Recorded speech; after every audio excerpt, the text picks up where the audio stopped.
অনেক বিষয় আলোচনা হয়েছে। 166টা বিষয়ের মধ্যে আপনারা ইতিমধ্যেই জানেন আমরা 129টা বিষয়ে আমরা একমত হয়েছি, কিন্তু যেসব বিষয়ে আমরা একমত হয়েছি সেসব বিষয়ে আমাদের অবজারভেশন রয়েছে, আমরা নোট দিয়েছি যে সংযোজন বিয়োজন এইসব বিষয়ে আমরা নোট দিয়েছি আমাদের পক্ষ থেকে। মূলত এখনো পর্যন্ত আমরা 3টা বিষয়ে আমরা কথা বলেছি। আমরা এখনো পর্যন্ত প্রথম যে বিষয়টা নিয়ে আমরা কথা বলেছি সেটি হচ্ছে যে প্রোটেকশন অফ সিটিজেন। আমরা দেখেছি যে নাগরিকদের যে নিরঙ্কুশ যেই রাষ্ট্রের মধ্যে যেই অধিকারগুলো রয়েছে সেটি নিরঙ্কুশ অধিকার কখনোই হচ্ছে আমাদের এই রাষ্ট্রে স্বাধীনতা পরবর্তী সময়ে কখনোই স্বীকৃত হয়নি।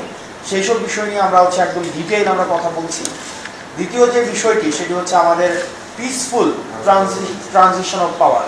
যমুনা ইলেকট্রনিক্স ঈদে ডাবল খুশি অফার সিজন 3, যে কোনো পণ্য কিনলেই পাচ্ছেন নিশ্চিত ঈদ উপহার। আমরা দেখেছি যে রাষ্ট্রের যখনই এই পাওয়ার ট্রানজিশনের একটি সময় এসছে তখনই হচ্ছে একটি গৃহযুদ্ধ পরিস্থিতির সৃষ্টি হয়েছে প্রতিনিয়ত।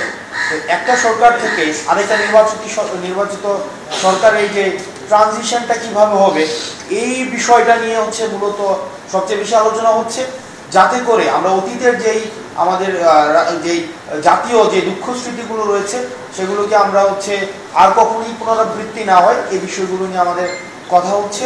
তৃতীয়ত যে বিষয়টি সেটি হচ্ছে যে আমাদের দেখেছেন যে আমাদের সংসদের স্থিতিশীলতার নামে যে আমাদের ভয়েস মাস্ক করে রাখা হয়েছে আর্টিকেল 70, সেটি নিয়ে কথা হচ্ছে, যেটির মধ্য দিয়ে আমরা হচ্ছে সংসদের একই সাথে স্থিতিশীলতা, সংসদ সদস্যদের স্বাধীনতা এবং আমাদের সংসদকে কার্যকর আরো বেশিভাবে কিভাবে করা যায় এই বিষয়গুলো নিয়ে হচ্ছে এখনো পর্যন্ত আলোচনা হচ্ছে। জাতীয় সংসদ নির্বাচন এবং সংসদ নির্বাচন কিভাবে মার্চ হয়ে আসে এমনটা হচ্ছে যে আমরা 2টা নির্বাচন চাচ্ছি এরকম বিষয়টি এমন না, বরং আমরা একটি নির্বাচনই চাচ্ছি, যে নির্বাচনটি একটা আইনসভা নির্বাচন এবং একই সাথে ওই নির্বাচনটিকেই আবার হচ্ছে গণপরিষদের স্ট্যাটাস দেওয়া হবে।